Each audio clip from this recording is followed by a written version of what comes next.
Good evening, Rush Nation. Welcome to the 5 Yard Rush NFL podcast. I am your host, the George Hewitt, and I'm here as always with the off-season champion, Pete Amelia, and the other one, Alex Wood,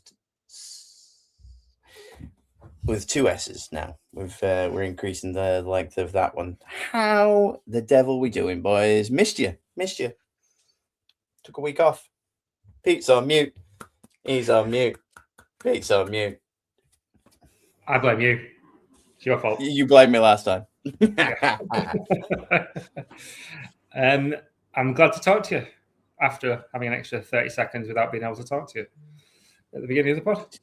Yeah, just kept you like hanging on. Yeah, I was saying to Alex just before we started, did not like not having a podcast. And I didn't realize with 26 straight, we did 6 solid months without missing an episode. And yeah, like credit where it's due. Like 3 guys from the UK just like babbling on about the NFL. And yeah, not a down moment. Enjoyed it.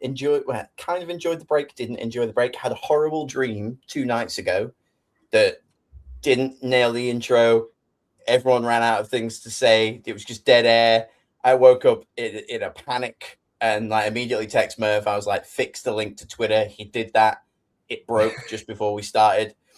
So it's just Facebook and YouTube today. But I expect it to be low numbers anyway, because I don't know about a lot of people, but you get a bit of an NFL hangover. The Super Bowl happens. You kind of like get hyped up, and then you're just like, I just need a minute.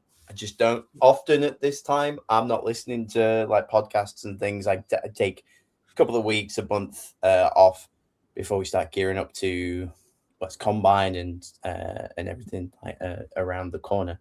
On a personal note, nobody really noticed or ever said anything, but I went 6 solid months without repeating a hat. Today is the first time that I am doing so, and that is in celebration of yours, Seattle Seahawks Super Bowl champions. It was the one that I actually wore on the first show that we did as well. So you're a witch. There we go. You're the witch. Nosferatu. No, he's not a witch. He's a vampire. Yes. Same thing. Yeah. I mean, it's not. It's very different. You're the extra Olsen sister, aren't you? Is that the good one? Like Elizabeth Olsen? Yeah. Yeah. Okay. Yeah. That's fair enough. Yeah. How have you been, Alex? You all right? Things are great, man. I completely agree with you with the Super Bowl hangover, mainly because that's what I woke up with after the Super Bowl was hangover. Because with the, I mean, we'll talk about it briefly because every other talking head that talks NFL has talked the living daylights out of the Super Bowl. But I really enjoyed it. So because I was having a well of fun, I just kept drinking. I think that did help. Not gonna lie, having a few beers did make everything seem better. So yeah, I totally get that. Pete, what do you? How are you? You all right? Yeah, I'm good. It's funny you talk about that stress. Like I do a lot of theatre, and I get humble brag. I know, and I get those nightmares really bad when I finished a show. So the entire run up of a show, everything like show week, everything else, I don't stress about it. I sleep like a baby, absolutely fine. The moment that show's finished for about a week and a half, every night I have those dreams. I forgot my lines. I've missed my cue. The lights have gone out. I'm not wearing any pants. And only one of those things has ever happened. Pro tip, I haven't worn pants once on this podcast. Nice. The benefits of a standing desk.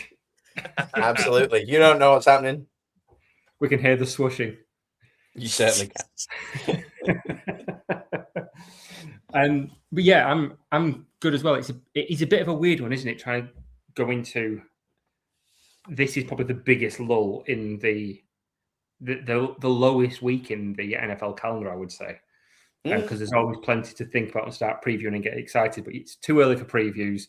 It's too late for reviews of the game that's just gone on. It's a bit of an odd one, but I'm so excited to be here. Yeah, well, I mean, like, obviously we should probably like mention a little bit about the Super Bowl. I enjoyed it quite a lot. I spent time with a couple of mates of ours, me and Chris, and it was just one of them like nice things to get together. I thought the halftime show was absolutely boss. I've gone back and watched a bunch of the halftime shows this week. Actually, I haven't rewatched the Super Bowl like I said I would, but yeah, seeing Bad Bunny pop up on the Shakira J-Lo one was I was like, oh yeah, he's already been here before. And just seeing how many I've like sat watching J-Lo self to like a giant Puerto Rican flag. She's literally holding one up behind her, and nobody cared. All of a sudden, like this whole bits of like her set where she ain't singing in English. It is Shakira's out there as well doing her thing. It was quite hilarious off of all of that. I think game wise, it was the quickest I've ever seen anybody win a Super Bowl. The second that they really started, I was like, Seattle. Yeah. I was happy because I wanted the result. I like it to be a bit closer, but I also didn't want we're so back from the Patriots. You know, if they'd have won it, that'd be it. There'd be dynasty talks. Luckily, I think that might have poured a bit of water on there. There's a lot of talk about their ease of schedule, which I'm enjoying quite a lot. We talked much anyway, but I was right about MVP, but halfway through, I was like, clearly, Caleb 3. Yeah, but there was good odds on the Seahawks kicker as well, wasn't there? At some point. Yeah, he was. I'm surprised. I guess you're never going to give it to a kicker, which feels mean on him. But Alex would. Yeah, I know Alex would. I saw of all the kind of the come down of the MVP talk roller coaster since then. It's a 2-horse race for the MVP. Drake May's right up there. It should be one of the two. It's rubbish. It was all about your schedule. And now all these figures are coming out where Matt Stafford led the league in touchdowns against teams with a winning record.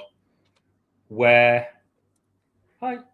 did Drake May come on the list? The ranking of quarterbacks for the most touchdowns thrown against teams with a winning record. Where was Drake May, would you reckon? 30th. I was going to say mid-20s, like 20. I'm going to go 24. 40th. 40th. That is something special. And so that ties into the schedule thing. The Patriots defense deserved better than that score, has to be said. I thought they held up really, really well, considering they were absolutely gassed because they could never get off. But I do want to put a little bit of cold water on too much of the criticising Drake May, because his line was appalling. He got sacked so much. He got hammered non-stop. It was like Mahomes against the Eagles and against the Bucs. It was just like that, but Mahomes got a free pass because he's got a lot of history and he's shown more on there. So I don't think this is all on Drake May. I think this is more on his line. It has to be said. Yeah, I completely agree with it. The blocking in general from New England was abysmal. Whether it was running backs chipping in, a tight end trying to make a screen so that someone could get anything going on offense, it was lackluster, and it just seemed, and that half of it could be credit to the Seahawks defense and going, we're just going to absolutely destroy you every single time and go around you with the quickness and speed. Because I think it was the time that Drake May had to throw every single snap was under 3 seconds, wasn't it? Mm. Because of that's how quickly his line and his pockets collapsed. And you can't do anything in that, and I completely get it. But still, you saw how up the Seahawks were for it. From minute one, they were energized. They were like, let's do it. And then the Patriots were like, we've been here before. No, you haven't. None of your team has been here before. You're all really new. You guys need this, and you need to treat this like you're brand spanking new. But everyone's like, no, we win all the time. We've definitely got this. And it was that tonal energy shift that I think really made a massive difference as well. Yeah, agreed. The interesting one, I think, out of all of this is Will Campbell, their tackle, because early in the season he looked good. He looked promising. Now, in the kind of the draft season, a lot of the talk was he's declaring as a tackle. He probably projects more as a guard in the NFL, but they played him at left tackle. They picked him very, very high. Was it 5th overall? I think they took him, and he started the season well, admittedly against a bunch of generally poor edge rushers. But he's got worse and worse and worse. And he said himself he was injured during the season, and he's been playing through an injury the most sacks by a QB in playoff history. Yes. Which Burrow, is just like take that. So it'd be interesting to see next year. Is he just not very good? Is he more of a guard? Or was it just that he was injured and needed to be healthy and that room to grow? And I'm not sure, because he's still getting beat on bull rushes. And as a left tackle, you shouldn't be being beat with just a simple bull rush. That's not on. So yeah, he's a fascinating player for me coming into next season because it's such an important role. Probably shift him then. Draft somebody in his place. Yeah, potentially. Plenty of time for who we would fire on every team. Shout out to I don't know his name. I'm terrible, but like the worst O lineman for the Seahawks. There's a guy on TikTok who's just been tracking all of his incredibly terrible moves, and he's ended up being like a Super Bowl winner. Like he just honestly he bails out of tackles. He does absolutely nothing. At one point, he tackles Kenneth Walker. I don't think that one was in the Super Bowl, but he's just out there causing more pain than good. It was hilarious how bad he is. And this dude that's been tracking him all season was like, can't believe he did it. He won a goddamn Super Bowl. He's going to get a ring. It's a horrible performance. I'll have to find out what it is, and I'll post a comment about it or something. But it just it made me laugh because like at this point, any like regular Joe could get the Super Bowl ring. I forgot to check. I wanted to know who was Darnold's backup. I'm always curious about like the QB that gets a ring for just being the backup somewhere. It is that it's Drew Lock. There you go, Drew Lock, Super Bowl winning Drew Lock. Beautiful. Super Bowl QB. Yeah. Yeah. But yeah, it was good. God knows what it's going to be like going into the rest of this like off season now. But I guess we'll keep rolling with the punches. Should we do some news? Why not? Yes, sir. News from the underground. Zazu, sir. News from the underground. Yeah. So now we're just in like weird news season. Like speculation, a lot of people going, well, if I were the Oakland Raiders or Las Vegas Raiders, I would trade Max Crosby for so much. Like people are really scrambling to write something at the moment. It's quite hilarious. I was reading the news today. I was like, we can't talk about that. That's just opinion. That's just made up. Just really pleased that somebody found something to go on. So, oh God, James Pierce Jr. Arrested, faces 5 felony charges. Go on, who popped this one in? I know we were talking about it. It's going to happen, but yeah, we kind of had this is probably the biggest news stories. So James Pierce Jr., if you don't know, is the rookie defensive end for the Atlanta Falcons. They got him in the big blockbuster trade they made at the end of the first round of the draft last year. So they picked one defensive end, then they traded with the Rams to move back into the first to get James Pierce. And they gave up this year's first, which is going to be the 13th overall pick. Bear in mind that it's a very defensive end heavy draft this year as well. And they gave up last year's second and last year's 7th. For a third and for James Pierce. They gave up a haul for him. And to be fair, he looked great on the field. his activities off the field, which were the reason he fell, because he was a known liability and a bit of a head case coming out. Otherwise, he'd been a top 10 pick. Have come to bite him. So he's dating Rakaya Jackson as a WNBA player. They had been dating for about 3 years. They broke up. She blocked him. He then started stalking her, attacked her with a deadly weapon. I don't know what it is. I assume that kind of hint at a pistol whipping of something like that, but I don't know off the top of my head. It might have been released and I've not seen it. But 2 counts of aggravated battery with a deadly weapon, aggravated stalking. The police told him to get on the floor and he refused. Then he ran off, got into his Lamborghini and deliberately drove at a police officer to help in his attempt to flee. Like hit the officer in the knee and then drove off. And obviously they caught him. And this is all on film as well, so he's not getting away with it. He's out on bail, but yeah, it's all body camera. Boo that man. There we go. Boo that man. Not to light it up with a sound effect, but come on, James Pitts Jr. Be better. Like, that is such a dumb thing. Yeah. And I saw the 7 police officers trying to like tackle him to the ground. And like a lot of the comments were, you can see why they moved up for him. I'm not gonna lie. Watching him throw him off, I was like, "Whoa, you're gonna be a cowboy." Like, you've got Dallas Cowboys written all over you if you ever get out of the clink, JP Jr. And he won't. And Chief Carter said, "I will throw everything I've got, every possible resource at my disposal. I will make sure he goes away for as long as time possible." Good. And good. Yeah, deserved. Yep, jog on. My stupidity. Yeah, couldn't have happened to a better team. Perfectly okay with that happening to the Falcons. I do have a question. Do they get any kind of compensation, or you drafted a felon, you deal with the felony? Like, there's his contract becomes voided, so they don't have to pay his salary. Okay. I think if found guilty, I don't think they can just go, if he's not found guilty.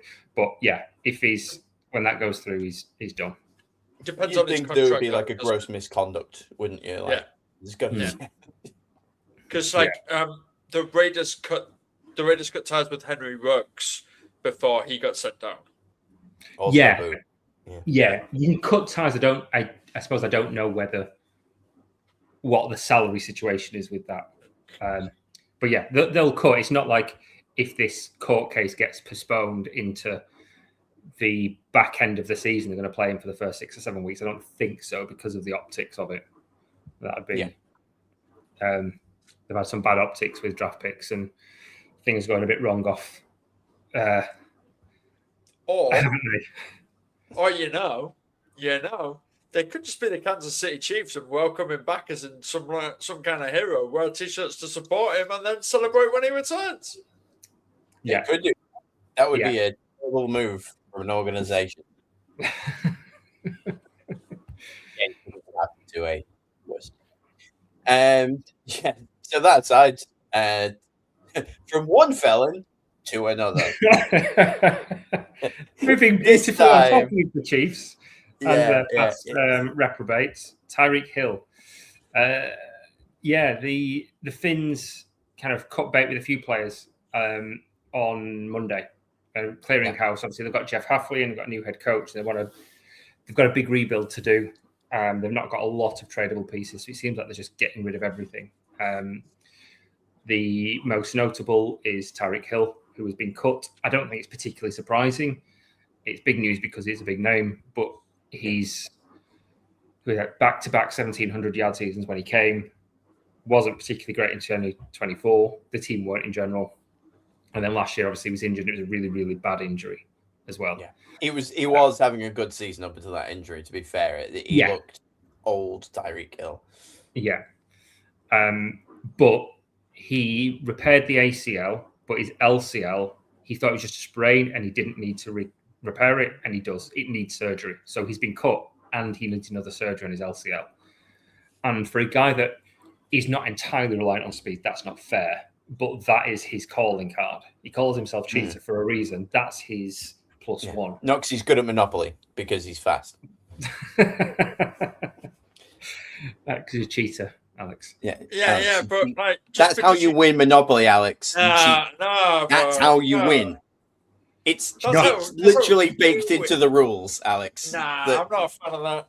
You win think Monopoly. in real life anyone got a Monopoly by not cheating the rules? Hence the board game. If you're not cheating, you're not doing it right. That's how you get a Monopoly in real life. And also, the way you win at Monopoly is by not playing Monopoly. That's fair. Yeah. It's just like poker, isn't that like play the game, not the cards? Like play the man, not the cards. Play any other game, not the cards. But yeah, the Tyreek Hill one was quite an interesting one because they saved $23 million in salary this year, but they take a $28 million dead cap hit. If they'd have designated him as a post June 1st cut, they could have spread that dead cap across the next 2 seasons. They're cutting him now to just eat it. It's screaming, we're tanking this year. They got rid of him. Bradley Chubb is the other big one as well. It's just eat the dead cap now, and that'll give us lots more flexibility in 12 months' time when we've taken some draft picks and ready to go. And I think it's really key for them because they've not had a lot of first-round picks over the last few years. They've had significantly fewer than most teams from trades. Like they gave up a first for Bradley Chubb. They gave up first-round picks for Hill as well, did they? Yeah. I can't remember what they gave up for Hill. So they've given up quite a few picks and just gone F them picks. And now it's kind of coming home to roost. So the only real kind of A-chip talent that you look on that team and go, he's a real tradable asset, is probably Jalen Waddle.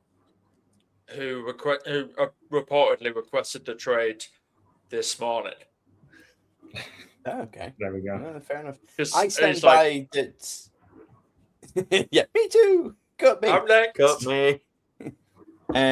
I stand by Tyreek Hill got cut because he's not a good culture fit.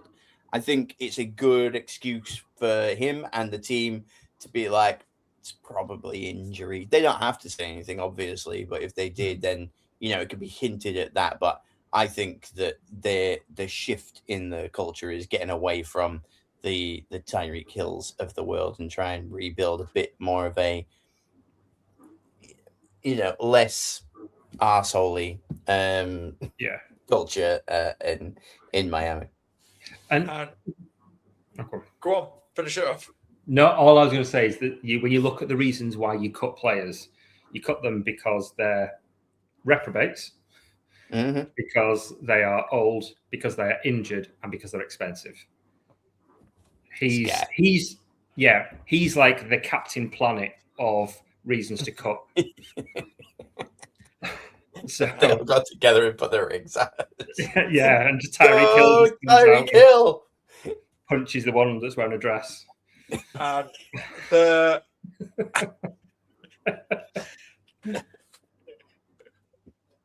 go on, Alex. I don't think I can top Captain Planet. You're playing obscure reference bingo at home. I was going to say, out of all the references that you could have done, I was kind of expecting Wonder Twins be the shape of Tyreek Hill or something like that. No, I was expecting that one. But, the other thing I was going to say is the man that built this culture and the man that, made it okay for all these players to be here and for all these trades to do it, he's suddenly gone to the Chargers. So yeah, everything's going to be fine. Oh, God. Bradley Chubb was more of a surprise than Tyreek Hill for me. The crazy thing is I think they cut Chubb first. But I get all of my news from the sleeper notifications. There's no fantasy implication for Bradley Chubb. Sleeper are on it. They are so fast at getting the news out there. But obviously, you're not going to get a Bradley Chubb notification, are you? It's a Tyreek Hill notification. So it was like 2 hours prior. So that one did surprise me because I remember when he got drafted, everyone was like, it was Broncos, wasn't it, that picked him up originally? Yeah, and I remember everyone absolutely gushing over him. I didn't even realize he was on the Dolphins.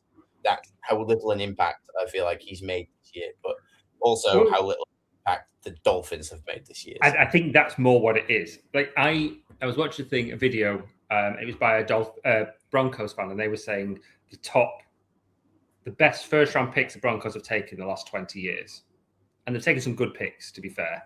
And he was fourth, ahead of Bo Nix. So it kind of shows how he was felt there. And it was I think it was a first and a fourth or something like that. Coming towards the end of his deal in Denver when they brought him in, he's not been lights out. He's not been obviously like a Mike or anybody like that, but still 8.5 sacks last year. He's a productive defensive end, which are hard to come by. So I think there's a market there. I'm surprised he couldn't have picked up. If you're rebuilding, I'm sure you could have got like a fourth for him. The issue is probably, yeah. I think the issue is they restructured, and it was $31 million cap hit for 2026, and that's the problem. But could you have traded to eat a little bit of that salary and then get an extra pick? Yeah. Well, yes and no, most likely, because you've looked at the expensive defensive end market over the last two seasons. Mm. Because if that was going to be the case, then Myles Garrett would no longer be a Cleveland Brown. Max Crosby wouldn't still be on the Raiders, and we wouldn't be talking about this all over the place. So yeah, Bradley Chubb is a level below them, and yet people are still not willing to pay him. Mm. Weird. Or interested to know how much they explored the market, or just thought, do you know what? We don't want that cap. Let's just get rid, and move on, and just have a blank slate. But I don't think there was the rush that was needed, that was there, to be honest. So I'm very intrigued. Very intrigued.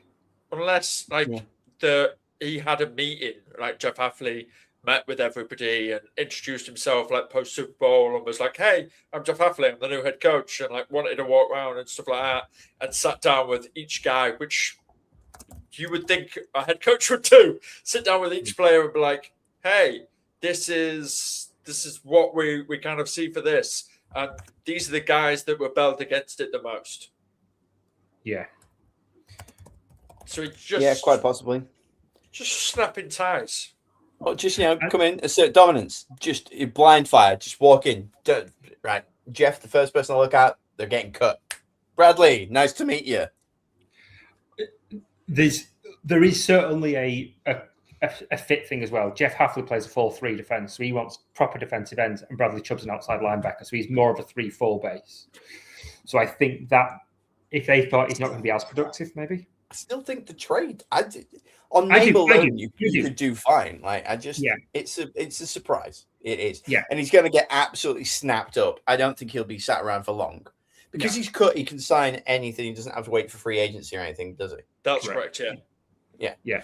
So I would expect him to be somewhere pretty damn soon, definitely before the draft. Or if he isn't, somebody who misses their guy in the draft will go, right, well, get on the phone, let's get Chime in during the draft, possibly. Like he won't be sat in his ass. I wouldn't even be surprised if we're talking like somebody like the Rams or the Lions, just pick him up quietly.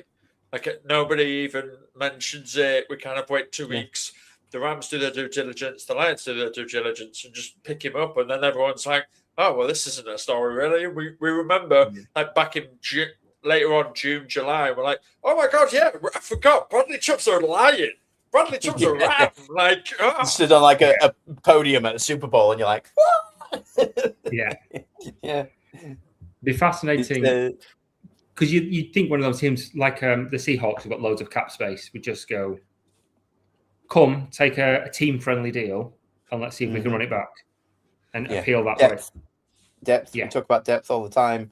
He's a massive depth piece. You can just really like cycle him through. If he's not your number one, you could do okay from there. I just realized as well we're 26 minutes away from the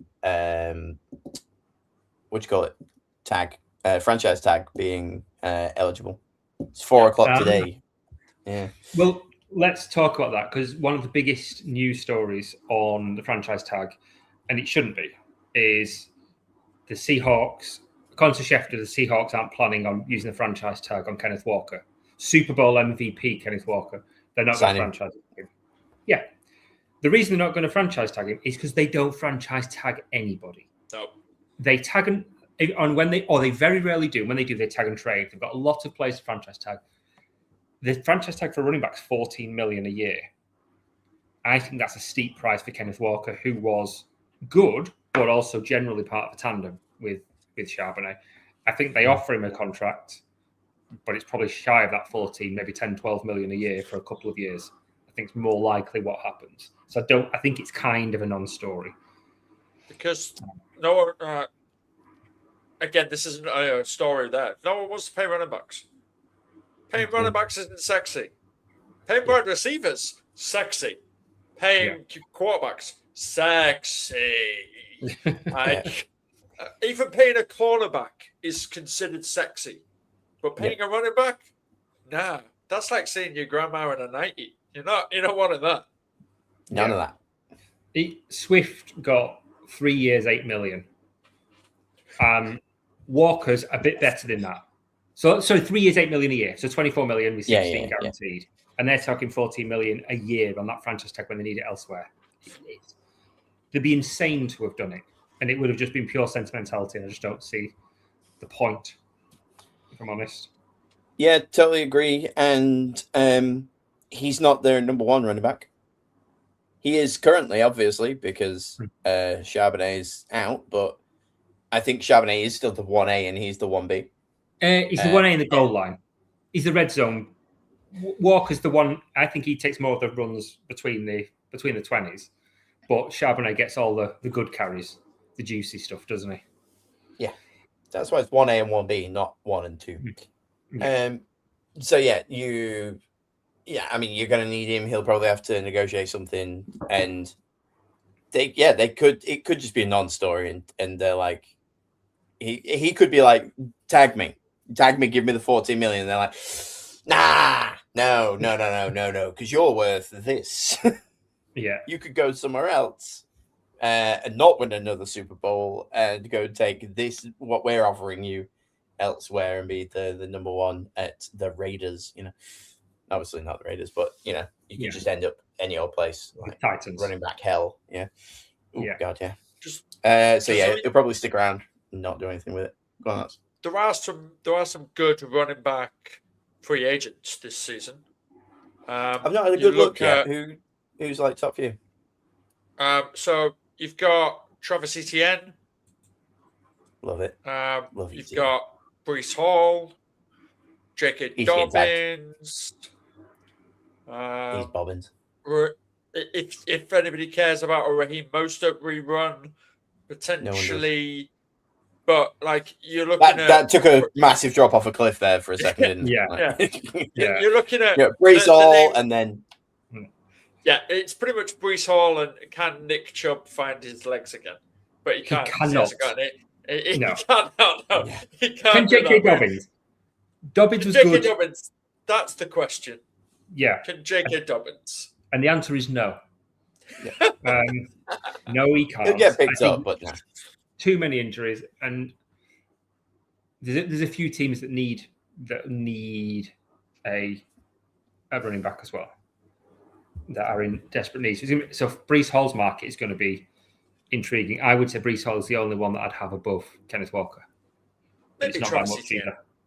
No, Etienne's I love Etienne. I think he's fantastic. I would be kind of sad as a Jags fan to see him go, but he will flourish somewhere. Maybe go play with his brother. Although I don't suppose don't need any more running backs. Carolina, they're got too much going on there. Yeah, we've got Jonathan Brooks coming back. All my fantasy teams where I've clung on to him. Please be a thing. I mean, Dowdle's on the list. Dowdle's on the list of a free agent running back because obviously he doesn't want to come back to the Panthers anyway, does he, at Carolina? So, but again, he had a really good purple patch, but was the purple patch good enough for a good contract? I'm not so sure. It wasn't good enough for him to stay as the running back. That's a good point. They were just like, nah, mate, we'll rather have Chuba Hubbard. Thank you very much. Yeah, fair enough. And on to, I haven't got a segue for this. Jermaine Edmonds look likely to be cut. This is just you with like a deep cut Bears story that no one else is reporting on, isn't it, Pete? Well, it only came out shortly before, so there was a couple of. Are you breaking this news? Does he know? Shh, allegedly. No, but I think he's one of the really intrigued ones because he was a massive pickup for the Bills when the Bears picked him up. He was really good at the beginning of the year, like really, really good. He had a couple of amazing. If you remember, I think it was the Lions game where he had the 96-yard pick six, but apparently the player had just stroked his leg and it was down by contact, so it didn't count. He looked really good, got injured, came back and was slowed down, and they're going to cut him. I think he's going to end up being a really big pickup for somebody. I think he's going to be an absolute steal. So that's fascinating to me because the Bears linebackers could not stay healthy this year. Everybody was crocked all year, and it was just a parade of who for pretty much week 1 to week 19. So that was a minor one. The more interesting one of those rumors, which I think should have a bit of juice on it, is that the Giants are open to trading Dexter Lawrence and Kayvon Thibodeau. Now Thibodeau's kind of flattered to deceive. He's never lived up to his draft capital, but Dexter Lawrence is very, very, very good DT. I think Dexy. So I think that's going to dominate the news cycle for the next week or two. So I'm intrigued to see what happens there because there are teams, including the Bears, that desperately need somebody like that on their team. So I think should be fun. Same as the Chargers as well. Speaking of the Bears, did anyone happen to see who was the guest on Max Crosby's podcast this week? No, not see. It was Bears QB Caleb Williams. Oh, his new best friend. Friends. The recruitment drive has begun, everybody. The Bears are coming for him. The talk. Was it Bill Barnwell? It's one that's got a lot of coverage at my kind of socials anyway, which it will do, of what they think would get it done to get Max Crosby is Max Crosby and a 5th for DJ Moore and a 1st. And if I'm the Bears, I'm all over that. But I think it takes more, if I'm completely honest. I'm a 25th overall pick and DJ Moore for a 5th and Max Crosby. I'd love it to happen. I don't see it happening, to be honest. Yeah, I think you just drop that 5th. I think you're asking for too much by also getting a pick back. Yeah. And if it is a 5th, it's a 5th in like 2029 or some daft just the worst, longest away. Like, fine, you can have a 5th rounder in the year of our Lord 2032. Yeah, but we're 3 good coaches from now. Yeah. yeah. But that is interesting. I like it when it's like in wrestling when kayfabe's dead. You know, the off season they all start like practicing together and hanging out and going for dinners, being at basketball games, being on each other's podcasts because everyone has to have a pod. Max Crosby, you're watching. I know you are. Hear me out. You already have a career. Step off of ours. Let's just we'll talk. You just go and run into people. That's fine. If you want to be that really cool guy that everybody loves and has a big career afterwards, make it your thing to go and guest spot lots of much smaller pods. And just reach out your age. Just jump on our pod. It'll pop so much more for you, and you'll get a Wallpaper Man of the Year award. I tell you that. I'm nominated in the media community. I wonder how much it would take for one of us to get on to some kind of committee to be voting for something. At least in NFL honors, I think we get to a certain level, we might be able to sway a vote one between us. So as a podcast, we get to choose on comeback player of the year, but only that one. Yes. Yeah. Cam Scavo MVP, that kind of thing. Yeah, absolutely. Every year. Vote once, they're never again. Why does he keep Absolutely coming? not. Why does he keep turning up? He's been retired for 9 years. He's still there, with his suit on, like head cast. And I guess the last bit of story, we kind of alluded to it a little bit earlier, is the combine starts on Monday. That, I swear to God, that keeps getting around quicker and quicker. Yeah, it's bananas, isn't it? Yeah, Absolutely. I'm really pleased. My work won't be, because I tend to just stick the combine on like it's Sky Sports News in a pub and just leave them all running around, and just every now and again, like, not focusing on what I'm doing, and just be like, oh yeah, and then just get like back to it. So I don't remember anybody, but I'm like, like when at the moment, obviously Winter Olympics, and you're watching that as an absolute rank amateur, going, could tighten up that triple axle, couldn't you? Like, that's where I'm at when we're at the combine, like, just being like, Touch oh, your bloody shoulders. You weren't off the blocks enough. What you need to do is get this arm. Like, I saw Usain Bolt once show a group of rookies how to sprint. So now I'm like, it's all about winding everything. Yeah. You know what, guys? If you're not going to do it, I'm not going to teach you. So yeah, I turned into a weird combine addict. We were watching the curling fiasco live. With the GB one or the Canada one? The Canada Sweden one live. And we were watching it live, and literally my other half turned around and went, "That's just disgusting. That's not on." And have you seen the best thing about the game's gone? Like, what are we doing? Like, what's he done She wrong? just rips out the rule book, goes, "You'll see." Yeah, can't be doing that. Can't be doing that. It's just not in the spirit of the game, and I'm like, what are we talking about? My favourite bit of all of that is the story that the Swedes campaigned to have that camera put there. They know that Canada do this every single time, so they campaigned to have that camera on that angle so they could catch Canada out. The sting operation. Yeah, that's Belichickian. Betty. I'm here for the Betty. Yeah. Good effort, Winter Olympics.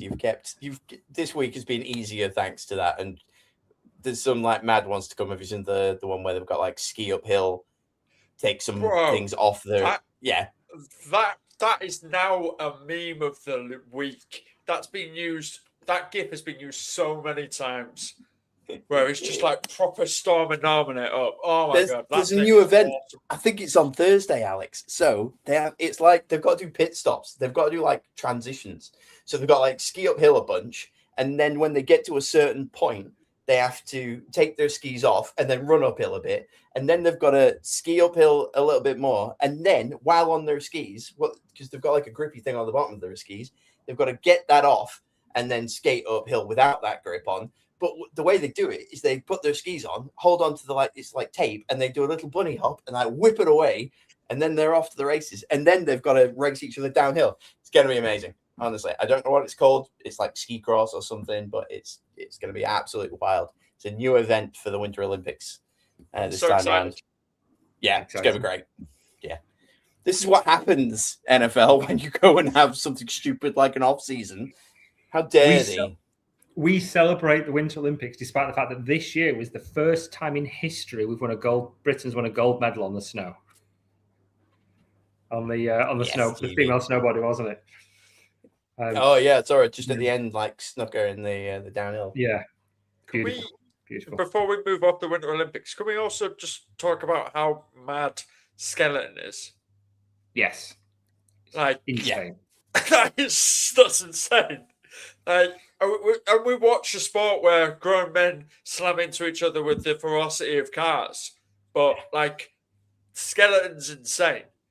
Yeah, for a generation of people traumatized by that really bad crash in Cool Runnings. I was going to say Cool Runnings. I was wondering if you were going to say Cool Runnings. So I was like, is there a real one? Because I'm thinking Cool Runnings. Yeah, from Cool Runnings. And then they had a massive like bobsled around them, and we're just going to go down on a tea tray. And just YOLO it. Insane. Absolutely. We can technically bring it back to the NFL because Myles Garrett was there with his gold medalist snowboarding. Yes. I want to say wife, good girlfriend, don't know, not up to date with their marital status, but he was there supporting her. Credit to him. Yeah. He had a really cool jacket with her picture on it as well. Like that's like sport women and what they do, man. Yeah. Good on him. And then on the flip side, we had to watch Jake Paul crying because his wife won a medal. Oh yeah, I'll cry. yeah. I saw him cry once. It came just after this move. So good. Like that might be, if that's not in like the running for photo of the year, I don't know what is. God bless him. On to the topic of the show.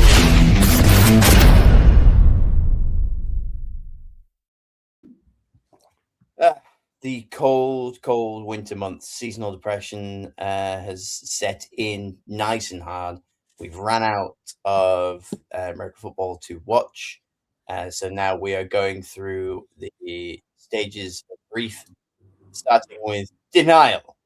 Each week, we're going to hit a new stage of grief until eventually we come to acceptance, which I think falls in line to everything starting to get fun again. So I figured that this would be a nice way to kind of just mourn, get over it collectively. If anybody wants to join in and just get the words out there and try and heal because the NFL season is over.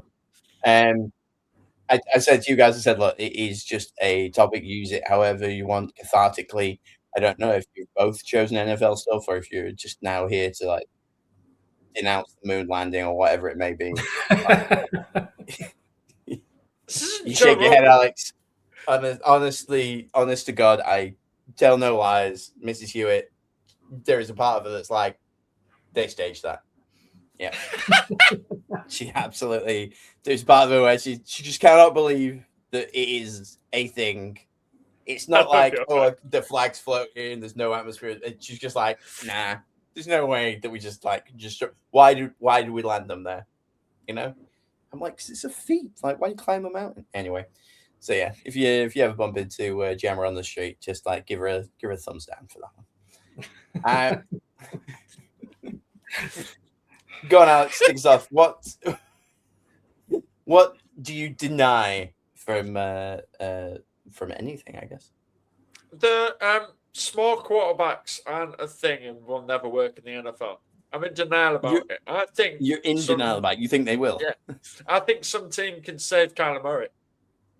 I think Kyler Murray can be saved. Who swoops in? That's the question, man. Who swoops in? I don't know. But I think Kyler Murray can be saved because Bryce Young looked good at some points last year, and he's given me revigorating hope about other small quarterbacks working. And I'm in denial that, like, because we said it multiple times, small quarterbacks don't work because you can't see over the line. They can't see running around. The helmets are too big. They don't save them. They walk around like they're like it's a bobblehead. But I think small quarterbacks can work. They can work, man. And I don't know if I'm in denial about it, but I think they can work. Gosh. I'm in agreement with you. It's heavily dependent on coaching. But we saw Kyler in the early days with Cliff Kingsbury be very, very good. I remember the stats at the time, like every single game that he played, if he played 100% of snaps, I know it's fantasy, but there is a correlation.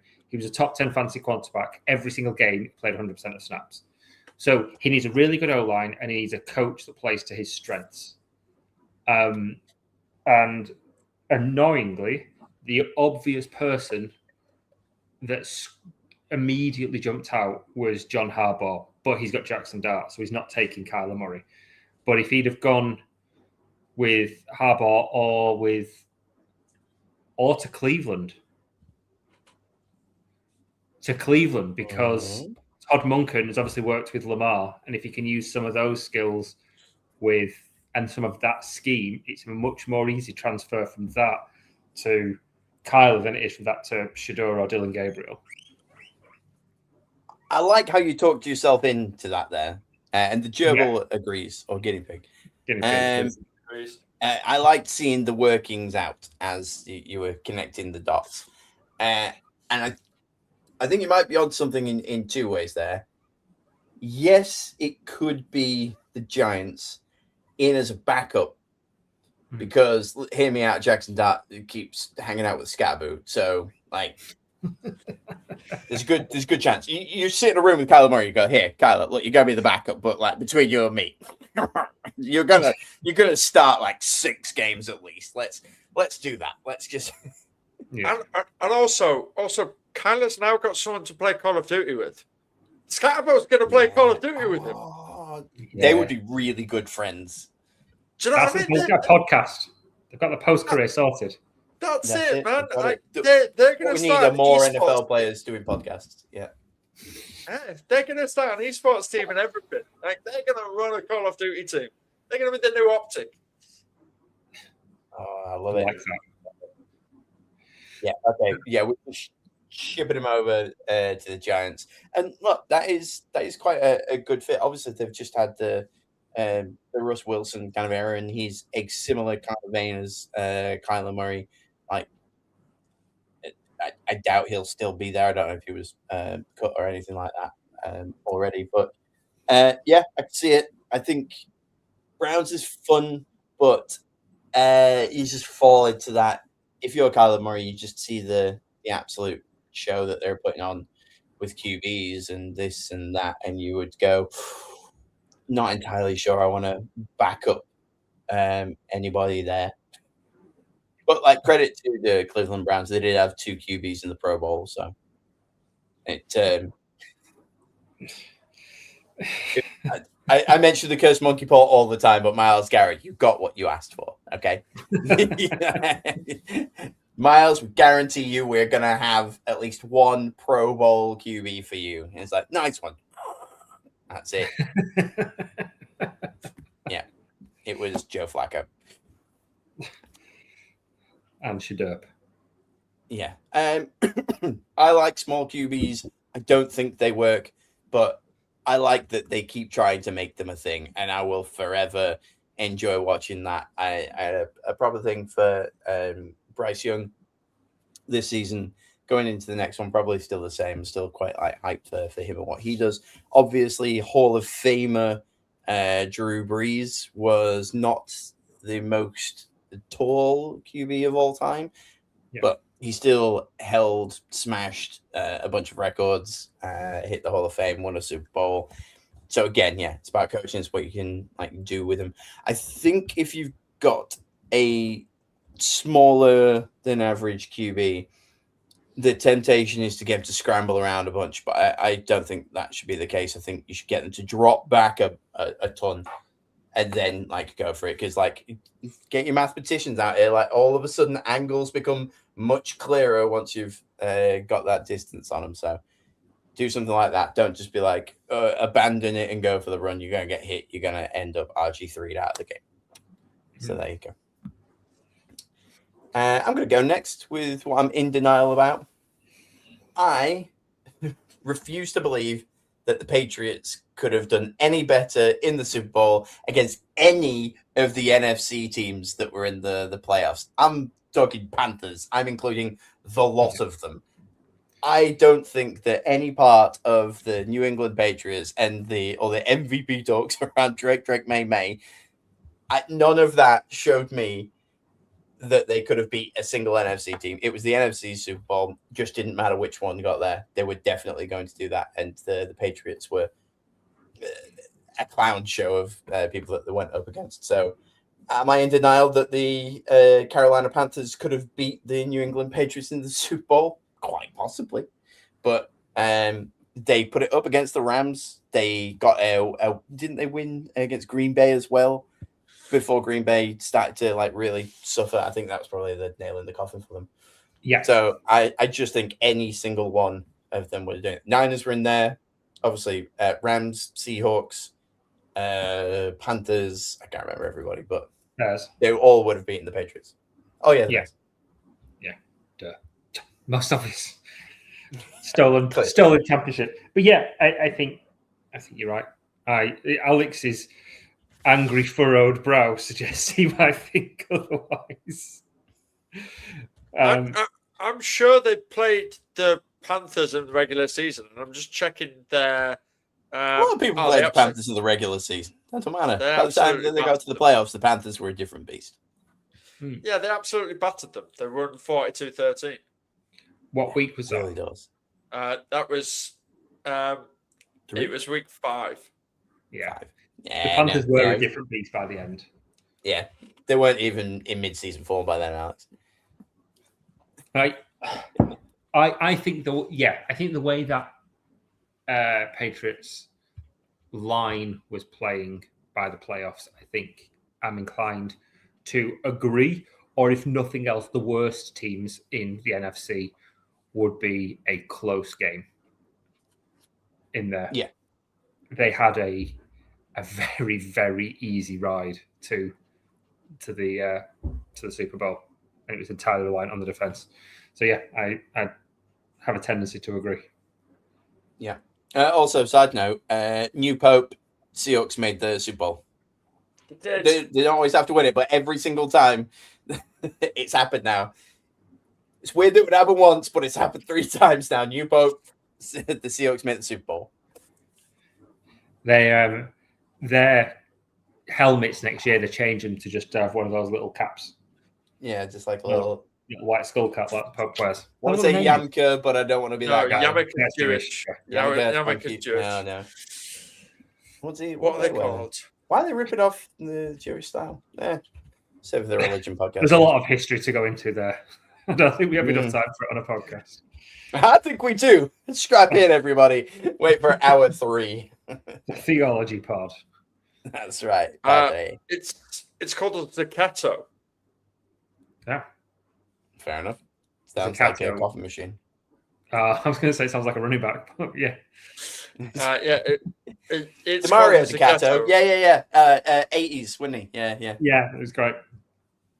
Yeah. There you go. There's a specific colouring system of it as well, and it's meant to be worn in daily life. So yeah, we could somehow tie this into the Cardinals. There's something in there. That's why they're the red. That's the one. Go ahead, Pete. What are you in denial about? Let's start. I am in denial that the AFC is this much weaker than the NFC. I think this just felt in so many ways like a weird season, because for this to be the case, the Chiefs need to continue to be bad, and I don't think they will. I think with Bieniemy in, that will help the offense. They've got a good draft capital now to be able to make some moves on there, and I expect them to draft better and get back. It was a weird one for the Ravens, and I think with fresh blood of moving away from Todd Monken, they'll get things back going on offense as well. I think the Bengals surely at some point will hit on a draft pick on defense, and something will happen on that defense to make them live up to the offense. I think it's a weird season, and the NFL yo-yo so much, but the AFC looked so, as we've just said, so unbelievably bad, and the league looked so imbalanced that you would think the Lions, who finished bottom of their division and didn't make the playoffs, could have made the Super Bowl on the AFC side. I don't think that's the case next year. I think we're looking next year at the AFC as having the powerhouses once again, whether that's the Bills or the Chiefs or the Ravens or somebody else that comes storming through the Broncos or the Patriots and they develop further. I don't know. But I think, this year was a weird blip, as often happens in the NFL, and it's not going to continue. Nah, AFC sucks. Boo. I'm tired of pretending that it's a thing, okay? Like, when were the Bills last in the Super Bowl? When were the Ravens last in a Super Bowl? Like, nah. They have 1, maybe 2 good teams each year, and sometimes only 1. So, no, I refuse to believe all of that. They still have, like, the Steelers in their in the AFC. The Browns are over there. The Colts, don't care what you say. They were just a cute story. Back on the Colts, it turns out, didn't have that one pre-planned. Just sometimes it's just natural, isn't it? Like, I just wanted to shout out as well, because you're like, surely the Bengals are gonna like draft defensively. I had to double check because I was on ESPN earlier, and in the opinion of Matt Bowen, the number one free agent signing would be Trey Hendrickson. Yeah. So let's maybe start there. Yeah, the Bengals just franchise tag him again because they're cheap. Yeah. And Daniel Jeremiah has them drafting Caleb Downs. So there's another defensive player. There you go. They're going to do it. Rise of the Bengals. You heard it here first. Oh, I didn't check because I'm super colorblind. The logo for the Super Bowl, what are the two teams that we're getting, like the colors? I don't know if anybody saw it. It's got like a wave on there or some, but I don't know what the colors are. I didn't see it. For next That's year, how they kind of like predict who's going to be in it because they just choose the colors because of the scripting and whatnot that came up. Right. Okay. Just wondering if anybody had spotted it. I need to check. I've not seen it. Pete, do your research. Alex, you are clearly in denial about something. Bear your soul, my friend. I'm in denial that this coaching switch up by the Chargers will actually work. I think it's going to be a huge dumpster fire. And the back of my brain is like, yeah, it's going to work. Mike McDonald's going to really change the entire of the offense, and we're going to be fast and fun and blow it. But in the front of my brain, I'm like, nah, this is going to suck. It's going to absolutely implode by mid-season, and he's crazy. This is just you being the skeptical Chargers fan again. I think they could have hired Jesus himself, and you'd be like, don't know, he's wearing sandals. Like, it's not even a clear team colours that he's. Why has he got a robot? No, like it's 45 degrees out there. Why has he got a robot?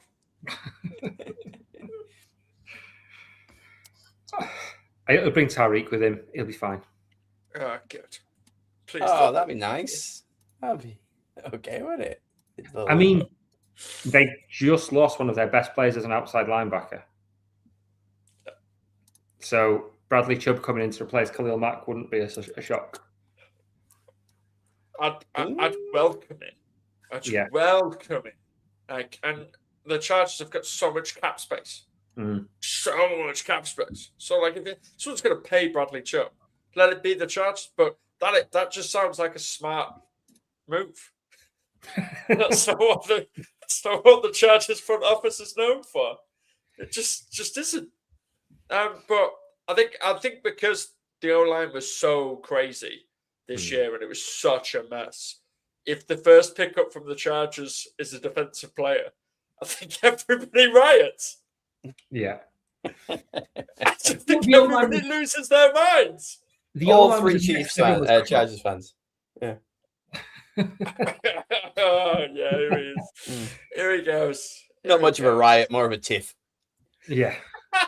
It's just like outside of the Weatherspoons. Down with that sort of thing. Careful now. Yeah. Father Ted. Sorry, Pete. I didn't realize that you were drinking at the time. The other one is you remember from Gavin and Stacey the protest about the mast? Yes. Everyone's having a barbecue, and then they finally turn up and they all just glare at them. They just like menacingly glare, and then they just bang in a sign, and it's like, is that it? Is that what we're doing? Is that everything? Yeah? Okay, right, home time then. Classic LA riot move, or at least it would be if anybody was in LA to riot about it. Pete, you've come good and you've fired me through the Super Bowl LXI logo. Now, Chiefs. Yeah, Chiefs Eagles. Chiefs Eagles. Ah, boo. Or Dolphins Cardinals. Could go either way. Dolphins Cardinals would be hilariously good. Do you not think? Yeah. That would be brilliant. It really, the Paul Rudd, like, look at us. How did we get here? That kind of meme. Like, just who'd have thought? Who'd have thought? You and me, Super Bowl. Wow. What a time to be alive. Is there not a little blue? Like you could? Is there a navy blue? Could you not like swing a bears in there? Yeah, if you squint, it's blue and orange, isn't it? Blue Yeah. orange. Yeah. I mean, you can tell me anything, and I have to agree with you because We should have just not told you what the colours were and then gone. yeah, I was he's like, it's the yeah, bears. they And you're doesn't like, like yeah, it. Joel, bears, mate. You guys are assholes. I am in denial because I hands down think that the New Orleans Saints are set to the top of the NFC South. As much as I enjoyed the Panthers, I think I was pleasantly surprised with the way that Shook did his thing. I don't believe in the salary cap. You don't if you're a Saints fan. It just doesn't exist. It doesn't matter. Yeah. Like, we don't care. Like, we've got an entire football team. We're going to be okay. All right. So don't give a damn about any of that. We'll restructure some stuff, kick it down the road. And hey, fingers crossed, we might get some compensation from Derek Carr coming back and get picked up by a Super Bowl contender. Come on, Derek Carr. You can do it. If have you not heard this story, Alex? This is fantastic. So Derek Carr on his brother's podcast, because there aren't enough podcasts about the NFL from players and former players. So he sat there with his brother, and his brother's all like, "Would you come out of retirement?" And Derek Carr's like, "The only way I would come out of retirement is if I'm healthy, and if it were for a Super Bowl contender." And the entire internet was aghast for a second before bursting out in laughter. However, if he does get picked up by a Super Bowl contender who goes out of retirement, then, the Saints are going to get a little something because he's got 2 years left on his contract. I mean, I'd rather have Derek Carr than Philip Rivers this year. Yeah. It's not out of the realm, does it? If somebody's doing well and somebody goes down again, a la the Colts, I think Derek Carr's never relied on his mobility, and he's not 104 like Philip Rivers was. Yeah, and he is healthy and he's throwing well and all this kind of stuff. I think because he's just like out of the loop, he's just allowed himself to like get into a decent shape. So yeah, it could be a nice little comeback story and get picked up somewhere. But yeah, it was quite hilarious. However, to the point that I'm actually making, the Saints are going to win the NFC South comfortably as well. I think Baker and he's had his time. He was a cute story as well for the beginning of for the last season. But who was a cute story for the rest of that season? Tyler Shook. We don't give a shook. That's what's happening. I'm telling you. It's going to be good. I'm dying to see what we do in the draft. I think there's holes everywhere, to be completely honest. You can just go back to player available, can't you? Yeah, you just take who you like, and they're going to be fine. And yeah, look, the NFC South is just like anyone's for the taking. And if the Falcons keep getting locked up the way they do, that's going to be good news. Looks like they're probably going to start Kirk Cousins. Absolutely. Fill your boots, Atlanta. Go for it, mate. And then, we always pull out a weird win against the Bucs. Usually when the Bucs are at their hottest, they'll like show up to New Orleans and just like lose 37-9. And nobody understands why or how that happened. So, yeah, easy peasy. You cannot convince me otherwise. Your predicted first round draft selection is Makai Lemon, which is a wide receiver, which would be great because he will replace Chris Olave when you eventually trade him. Or he'll replace that really good wide receiver that they've just traded away. Super Bowl winning Rashid Shaheed. Yeah, there it is. Good on him. Good for I'm him. happy for Rashid Shaheed, as are the rest of New Orleans fans, as are on behalf of the UK and Ireland Jets fans. We were pleased for New York Jet number 1 draft pick Sam Darnold on winning his Super Bowl. It was a good team, actually, to be fair. The Seahawks are made of people I like, from teams that I like, on a team I like. I can't really argue. Yeah. It's not even a far-fetched. If you look at this season, it's not a far-fetched request, is it? The Bucs sucked as soon as they lost Cohen to the Jags. They were good for about 6 weeks, and then they got found out very quickly. Oh, we're just going to throw one route to Ibuka over and over and over, and if teams can't defend it until they could, and they had no answers, no creativity. The Panthers have got a guy whose claim to fame is the tallest professional quarterback in his family. I'm like, wow. So it's not a great division. The bar is very, very low to win the NFC South in comparison to others. So it doesn't take a lot. I don't know if the news broke before or after, or if we didn't speak about it as well. The Saints are going to be playing in Paris, which is cool because they are essentially French. So that's cool. Looks like that's going to probably be against the Cleveland Browns as well. So great news. We get to play the Browns, the Falcons, the Ravens, the Panthers, the Bears, Bengals, Lions, Falcons again, Panthers again, Bucks, Green Bay, Minnesota, Pittsburgh, Buccaneers, and then Raiders, Cardinals, Giants as your last three. Woo-hoo-hoo. Bam!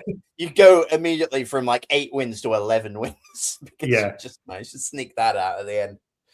It's the NFC North and woohoo everything else. Yeah, just get battered for 3 weeks and then just come out swinging. Like if you can steal a win from the Steelers and the Bucks, there you're looking at a 5-win streak at the end, and then Saints fans can shave their heads because you get 5 wins in a row, and that's what you do when you support teams. Yeah, who'd have thought? I don't even know what he calls himself. That stupid dude with the afro. I hope it never ends. I hope he lives in pure misery until one day he just has to do an apology and say, look, guys, I can't take it anymore, and cuts it off, and everyone boos him, and he just fumbles back into obscurity. It's going to be fantastic. I want to see his soul leave his body. Such a stupid thing. It's great. And now he's got the beef from Wayne Rooney as well. I just love it. Because Wayne Rooney's horrible as well. Honestly, bro, I really like if you're going down that avenue, I really respect that guy. I'm a big fan. He's just growing his hair. Yeah, but he just wanted to do a silly little internet challenge and do it and post it and do that lot. And he's not when they originally won 4 games in a row, he started being a little pick-me boy about it and a little bit weird about it and doing that lot. And this time when they won 4 games in a row, he wasn't that. He was just like, yeah, it might happen, it might not. It's good. It's that. He's just wanting to do his TikToks. He's just wanting to be his little 5 minutes of fame. Let the kid do it. He's been 500 days without a haircut. He looks awful. He looks absolutely terrible. That's what it's gone forever.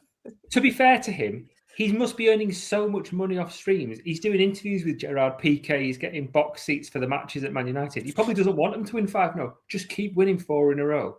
I'll just keep making money. I'm never going to get a girlfriend anyway. So I'll just wear hats. Big, big hat. You can't even wear hats now because it's just too like big. Jamiroquai hats. Oh, gigantic, oversized baseball caps. Yeah, it looks like a novelty, but it's not. It's full. Yeah. If you like Pringle tubes it, will it fit in a top hat? I reckon. Yeah. I probably have one big dreadlock. Like Gerald from Hey Arnold. How did we get onto the United stunt? I have no idea. It's our thing. New Orleans says it's going to win the NFC South. Pete, give us your final bit of denial. Unless there's more, I don't know. Me and Alex did too. This season was, as a Bears fan, this season was a magical season, and people no denying that. Yeah, no denying that happened, and there's been a lot of talk of won a lot of close games. We were very lucky, broke the record for 2 games for the number of games won where they were losing in the last 2 minutes, and it's unsustainable. And I'm in denial. No, this will carry on. We've got the quarterback, we've got the coach. I don't care. I've said all the time momentum is a thing, and that momentum has now stopped. I'm ignoring that. I'm throwing that take in the bin now because it doesn't suit my narrative. That's what podcast hosts do. Yeah. I think it doesn't matter that our schedule is the hardest in the NFL next year. It's ridiculous because going into last season, we had the hardest schedule in the NFL, or second hardest. and it didn't play out like that. So it doesn't matter. It's going to carry on. It's going to keep going like this until in next year we're going to win 15 games in the regular season. The year after we're going to win 20 games in the regular season. It's just going to be a continuous thing. We're going to win more games than we play because that's what's going to happen. And I refuse to accept anything else. It will always be good because last time we had a magical season in 2018, it was always good after that, wasn't it? Because we had a really good run. Yeah, relied on a lot of takeovers, and we had a second-year QB, and we're like, he's a second-year QB. He's shown a lot of flashes, and he can carry on and be much more consistent next year. And it definitely happened. So it's definitely going to happen this time. Definitely. Guaranteed. Yes. Because that's what happened with Joe Burrow when he went to the Super Bowl. That's what happened when Blake Bortles went to the AFC Championship game for the Jags. These things, once they start, you can't stop them. Cam Newton, similar hype to Caleb, went to the Super Bowl. You knew it was just going to carry on for the next 10 years of dominance that the Carolina Panthers had once that happened. So no one drops off a cliff. No one. No, it never happened. Not when you're that good, and not when you've got a second-year quarterback that's highly touted. So yeah, next year's going to be actually relatively boring because it's just going to be a cakewalk. Winning. Yeah. Oh, you just waiting for the postseason. You're ready for the playoffs. You're already just like it's an inevitability. Let's just see who else makes it over the next 18 weeks. You know. Yes. Fair enough. Who's going to feed us in January? Yeah, we don't even need to do the Pete talks bit about the Bears next season because all it'll be is just him leaning back in his chair, folding his arm, nodding, and going, "I told you." Yeah. See? Yeah. And now to Pete with our report on the Bears. See? Carry on with the show. You guys just bask in my reflected glory. Decent. Good. I'm glad we're back. We're back in form, I reckon. Like as a podcast, this feels better. We had that week off, and much like the Bears, we're just gonna continue on this train and just keep getting better. Will we do it every week? Let's see. Like there's gonna be some stuff going on. I'm sure somebody might have a holiday here and there, and you just never know. But I appreciate the pair of you and anybody who managed to watch along, comments, anybody who's not watching it live. We know who you are. Join in next time. But yeah, anything anybody wants to say? Look forward to next week. Yeah. Alex, any tidbits of wisdom? Be kind to receptionists. Oh, that's good advice.